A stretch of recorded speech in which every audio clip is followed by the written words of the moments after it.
guys. I am going to be continuing my little reading series of Tuesdays with Morrie.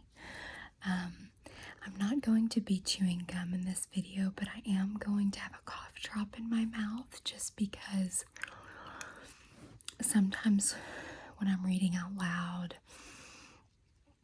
I don't know, my mouth gets dry, and so I just need to have this in my mouth while I'm reading. Okay, so I'm going to pick back up where we left off in the last video.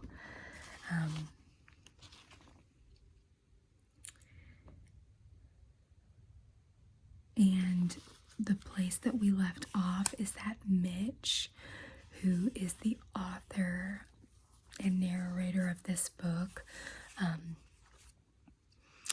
a lot of time had passed and he had not made contact with his old professor Morrie.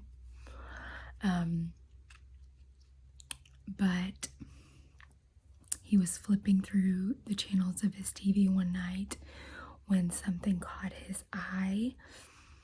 And it's going to end up being Morrie, so that's kind of where we left off, is kind of like maybe where they're going to reconnect. So this is called The Audio Visual. In March of 1995, a limousine carrying Ted Koppel, the host of ABC TV's Nightline, pulled up to the snow-covered curb outside Morrie's house in West Newton, Massachusetts. Morrie was in a wheelchair full-time now, getting used to helpers lifting him like a heavy sack from the chair to the bed and the bed to the chair.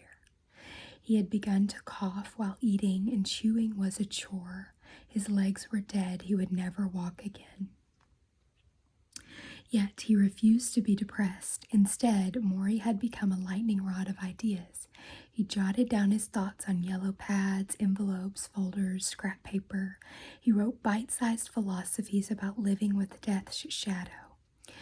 Accept what you are able to do and what you are not able to do. Accept the past as past without denying it or discarding it. Learn to forgive yourself and to forgive others. Don't assume that it's too late to get involved.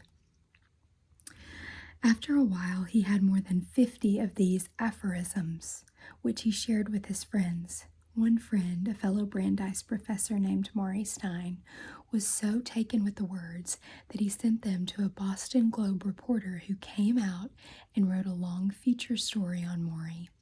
The headline read, "A Professor's Final Course, His Own Death."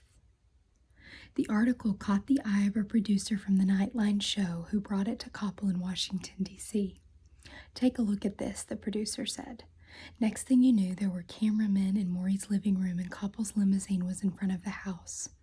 Several of Morrie's friends and family members had gathered to meet Koppel, and when the famous man entered the house, they buzzed with excitement, all except Morrie, who wheeled himself forward, raised his eyebrows, and interrupted the clamor with his high sing-song voice.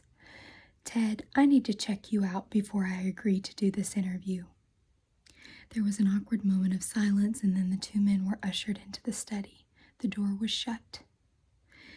"Man," one friend whispered outside the door, "I hope Ted goes easy on Morrie." "I hope Morrie goes easy on Ted," said the other. Inside the office, Morrie motioned for Koppel to sit down. He crossed his hands in his lap and smiled. "Tell me something close to your heart," Morrie began. "My heart?" Koppel studied the old man. "All right," he said cautiously, and he spoke about his children. "They were close to his heart, weren't they?" "Good," Morrie said. "Now tell me something about your faith." Koppel was uncomfortable. "I usually don't talk about such things with people I've only known a few minutes." "Ted, I'm dying," Morrie said, peering over his glasses. "I don't have a lot of time here." Koppel laughed. "All right, faith." He quoted a passage from Marcus Aurelius, something he felt strongly about. Morrie nodded. "Now let me ask you something," Koppel said. "Have you ever seen my program?" Morrie shrugged. "Twice, I think." Twice, that's all. Don't feel bad. I've only seen Oprah once. Well, the 2 times you saw my show, what did you think? Morrie paused, to be honest. Yes, I thought you were a narcissist. Koppel burst into laughter. I'm too ugly to be a narcissist, he said. Soon, the cameras were rolling in front of the living room fireplace with Koppel in his crisp blue suit and Morrie in his shaggy gray sweater. He had refused fancy clothes or makeup for this interview. His philosophy was that death should not be embarrassing. He was not about to powder its nose. Because Morrie sat in the wheelchair, the camera never caught his withered legs, and because he was still able to move both his hands, Morrie always spoke with both hands waving. He showed great passion when explaining how to face the end of life. Ted, he said, when all this started, I asked myself, am I going to withdraw from the world like most people do, or am I going to live? I decided I'm going to live, or at least try to live, the way I want, with dignity, with courage, with humor, with composure. There are some mornings when I cry and mourn for myself. Some mornings I'm so angry and bitter, but it doesn't last long. Then I get up and say, I want to live. So far I've been able to do it. Will I be able to continue? I don't know. But I'm betting on myself that I will. Koppel seemed extremely taken with Morrie. He asked about the humility that death induced. Well, Fred, Morrie said accidentally and then quickly corrected himself. I mean Ted. Now that's humility-inducing, Koppel said, laughing. The 2 men spoke about the afterlife. They spoke about Morrie's increasing dependency on other people. He already needed help eating and sitting and moving from place to place. What, Koppel asked, did Morrie dread the most about his slow, insidious decay? Morrie paused. He asked if he could say this certain thing on television. Koppel said, go ahead. Morrie looked straight into the eyes of the most famous interviewer in America. Well, Ted, one day soon, someone's going to have to wipe my... The program aired on a Friday night. It began with Ted Koppel from behind the desk in Washington, his voice booming with authority. Who is Morrie Schwartz, he said, and why, by the end of the night, are so many of you going to care about him? 1,000 miles away in my house on the hill, I was casually flipping channels. I heard these words from the TV set, who is Morrie Schwartz, and went numb. It's our first class together in the spring of 1976. I enter Morrie's large office and notice that seemingly countless books that line the wall, shelf after shelf. Books on sociology, philosophy, religion, psychology. There's a large rug on the hardwood floor and a window that looks out on the campus walk. Only a dozen or so students are there, fumbling with notebooks and syllabi. Most of them wear jeans and earth shoes and plaid flannel shirts. I tell myself it will not be easy to cut a class this small. Maybe I shouldn't take it. Mitchell, Morrie says, reading from the attendance list. I raise a hand. Do you prefer Mitch or is Mitchell better? I've never been asked this by a teacher. I do a double take on this guy, in his yellow turtleneck and green corduroy pants, the silver hair that falls on his forehead. He's smiling.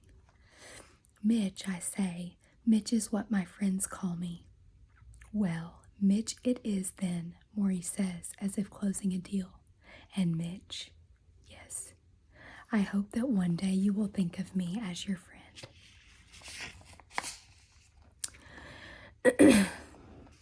As I turned the rental car onto Morrie Street in West Newton, a quiet suburb of Boston, I had a cup of coffee in one hand and a cellular phone between my ear and shoulder. I was talking to a TV producer about a piece we were doing. My eyes jumped from the digital clock. My return flight was in a few hours, to the mailbox numbers on the tree-lined suburban street. The car radio was on, the all-news station. This was how I operated 5 things at once. "Roll back the tape," I said to the producer. "Let me hear that part again." "Okay," he said, "it's going to take a second." Suddenly, I was upon the house. I pushed the brakes, spilling coffee in my lap. As the car stopped, I caught a glimpse of a large Japanese maple tree and 3 figures sitting near it in the driveway, a young man and a middle-aged woman flanking a small old man in a wheelchair, Morrie. At the sight of my old professor, I froze. "Hello," the producer said in my ear. "Did I lose you?" I had not seen him in 16 years.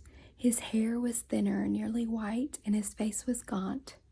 I suddenly felt unprepared for this reunion. For one thing, I was stuck on the phone, and I had hoped he hadn't noticed my arrival so that I could drive around the block a few more times, finish my business, get mentally ready. But Morrie, with this new withered version of a man I'd once known so well, was smiling at the car, hands folded in his lap, waiting for me to emerge. "Hey," the producer said again, "are you there?" For all the time we'd spent together, for all the kindness and patience Morrie had shown me when I was young, I should have dropped the phone and jumped from the car, run and held him and kissed him hello. Instead, I killed the engine and sunk down off the seat as if I were looking for something. Yeah, I'm here," I whispered, and continued my conversation with the TV producer until we were finished. I did what I had become best at doing. I tended to my work, even while my dying professor waited on the front lawn. I'm not proud of this, but this is what I did. Now, 5 minutes later, Morrie was hugging me, his thinning hair rubbing against my cheek. I had told him I was searching for my keys. That's what had taken me so long. And I squeezed him tighter as if I could crush my little lie. Although the spring sunshine was warm, he wore a windbreaker and his legs were covered by a blanket. He smelled faintly sour, the way people on medication sometimes do. With his face pressed close to mine, I could hear his labored breathing in my ear. "My old friend," he whispered, "you've come back at last." He rocked against me, not letting go, his hands reaching up for my elbows as I bent over him. I was surprised at such affection after all these years, but then in the stone walls I had built between my present and my past, I had forgotten how close we once were. I remembered graduation day, the briefcase, his tears at my departure, and I swallowed because I knew deep down that I was no longer the good gift-bearing student he remembered. I only hoped that for the next few hours I could fool him. Inside the house, we sat at a walnut dining room table near a window that looked out on the neighbor's house. Morrie fussed with his wheelchair, trying to get comfortable. As was his custom, he wanted to feed me, and I said all right. One of the helpers, a stout Italian woman named Connie, cut up bread and tomatoes and brought containers of chicken salad, hummus, and tabbouleh. She also brought some pills. Morrie looked at them and sighed. His eyes were more sunken than I remembered, and his cheekbones more pronounced. This gave him a harsher, older look until he smiled, of course, and the sagging cheeks gathered up like curtains. "Mitch," he said softly, "you know that I'm dying." I knew. "All right, then." Morrie swallowed the pills, put the paper cup down, inhaled deeply, and let it out. "Shall I tell you what it's like?" "What it's like to die?" "Yes," he said. Although I was unaware of it, our last class had just begun. It's my freshman year. Morrie is older than most of the teachers, and I am younger than most of the students, having left high school a year early. To compensate for my youth on campus, I wear old gray sweatshirts and box in a local gym and walk around with an unlit cigarette in my mouth, even though I do not smoke. I drive a beat-up Mercury Cougar with the windows down and the music up. I seek my identity in toughness. But it is Morrie's softness that draws me, and because he does not look at me as a kid trying to be something more than I am, I relax. I finish that first course with him and enroll for another. He's an easy marker. He does not care much for grades. 1 year, they say, during the Vietnam War, Morrie gave all his students A's to help them keep their student deferments. I begin to call Morrie Coach the way I used to address my high school track coach. Morrie likes the nickname. Coach, he says, all right, I'll be your coach and you can be my player.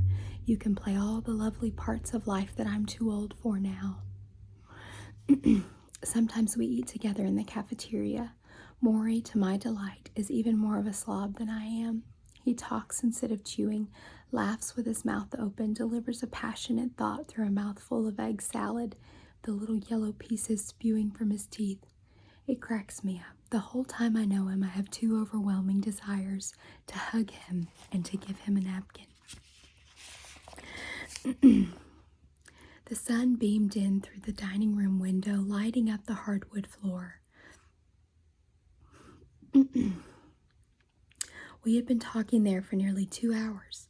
The phone rang yet again, and Morrie asked his helper Connie to get it. She'd been jotting the callers' names in Morrie's small black appointment book. Friends, meditation teachers, a discussion group, someone who wanted to photograph him for a magazine. It was clear I was not the only one interested in visiting my old professor. The Nightline appearance had made him something of a celebrity, but I was impressed with, perhaps even a bit envious of, all the friends that Morrie seemed to have. I thought about the buddies that circled my orbit back in college. Where had they gone? You know, Mitch, now that I'm dying, I've become much more interesting to people. You were always interesting. Oh, Morrie smiled, you're kind. No, I'm not, I thought. Here's the thing, he said. People see me as a bridge. I'm not as alive as I used to be, but I'm not yet dead. I'm sort of in between. He coughed, then regained his smile. I'm on the last great journey here, and people want me to tell them what to pack. The phone rang again. Morrie, can you talk? Connie asked. I'm visiting with my old pal now, he announced. Let them call back. I cannot tell you why he received me so warmly. I was hardly the promising student who had left him 16 years earlier. Had it not been for Nightline, Morrie might have died without ever seeing me again. I had no good excuse for this except the one that everyone these days seems to have. I had become too wrapped up in the siren song of my own life. I was busy. What happened to me? I asked. Morrie's high, smoky voice took me back to my university years when I thought rich people were evil. A shirt and tie were prison clothes, and life without freedom to get up and go, motorcycle beneath you, breeze in your face, down the streets of Paris, into the mountains of Tibet, was not a good life at all. What happened to me? The 80s happened, the 90s happened, death and sickness and getting fat and going bald happened. I traded lots of dreams for a bigger paycheck, and I never even realized I was doing it. Yet, here I was. Here was Morrie talking with the wonder of our college years as if I'd simply been on a long vacation. Have you found someone to share your heart with? He asked. Are you giving to your community? Are you at peace with yourself? Are you trying to be as human as you can be? I squirmed, wanting to show I had been grappling deeply with such questions. What happened to me? I once promised myself I would never work for money, that I would join the Peace Corps, that I would live in beautiful, inspirational places. Instead, I'd been in Detroit for 10 years now, at the same workplace, using the same bank, visiting the same barber. I was 37, more efficient than in college, tied to computers and modems and cell phones. I wrote articles about rich athletes who, for the most part, could not care less about people like me. I was no longer young for my peer group, nor did I walk around in gray sweatshirts with unlit cigarettes in my mouth. I did not have long discussions over egg salad sandwiches about the meaning of life. My days were full, yet I remained much of the time unsatisfied. What happened to me? Coach, I said suddenly, remembering the nickname. Morrie beamed. That's me. I'm still your coach. He laughed and resumed his eating, a meal he had started 40 minutes earlier. I watched him now, his hands working gingerly as if he were learning to use them for the very first time. He could not press down hard with the knife. His fingers shook. Each bite was a struggle. He chewed the food finely before swallowing, and sometimes it slid out the sides of his lips, so that he had to put down what he was holding to dab his face with a napkin. The skin from his wrist to his knuckles was dotted with age spots, and it was loose like skin hanging from a chicken soup bone. For a while we just ate like that, a sick old man, a healthy younger man, both absorbing the quiet of the room. I would say it was an embarrassed silence, but I seemed to be the only one embarrassed. Dying, Morrie suddenly said, is only one thing to be sad over, Mitch. Living unhappily is something else. So many of the people who come to visit me are unhappy. Why? Well, for one thing, the culture we have does not make people feel good about themselves. We're teaching the wrong things, and you have to be strong enough to say, if the culture doesn't work, don't buy it. Create your own. Most people can't do it. They're more unhappy than me, even in my current condition. I may be dying, but I'm surrounded by loving, caring souls. How many people can say that? I was astonished by his complete lack of self-pity. Morrie, who could no longer dance, swim, bathe, or walk. Morrie, who could no longer answer his own door, dry himself after a shower, or even roll over in bed. How could he be so accepting? I watched him struggle with his fork, picking at a piece of tomato, missing it the first 2 times. A pathetic scene, and yet I could not deny that sitting in his presence was almost magically serene, the same calm breeze that soothed me back in college. I shot a glance at my watch, force of habit. It was getting late, and I thought about changing my plane reservation home. Then Morrie did something that haunts me to this day. You know how I'm going to die, he said. I raised my eyebrows. I'm going to suffocate. Yes, my lungs, because of my asthma, can't handle the disease.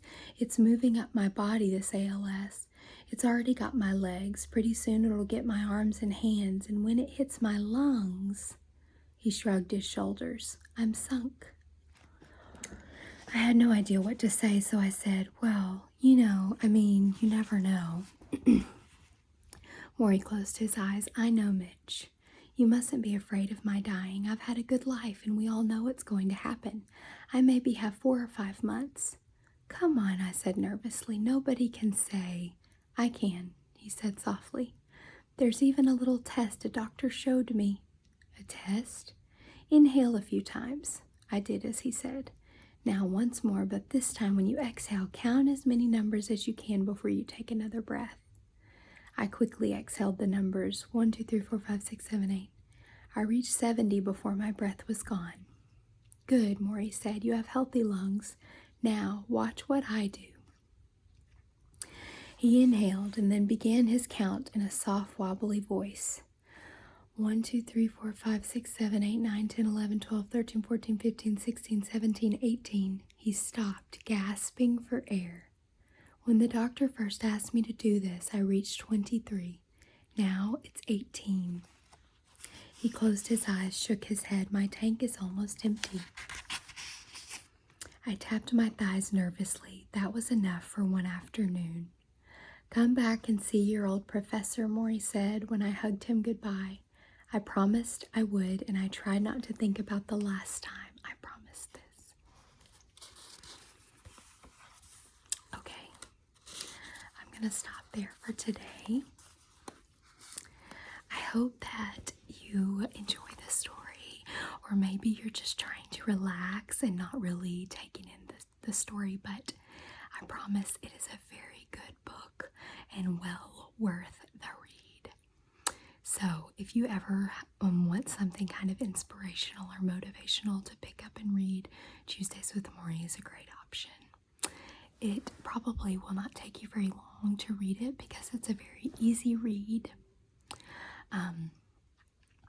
Anyway, For those of you who enjoy this type of video, if you want me to continue this series, you can let me know in the comments.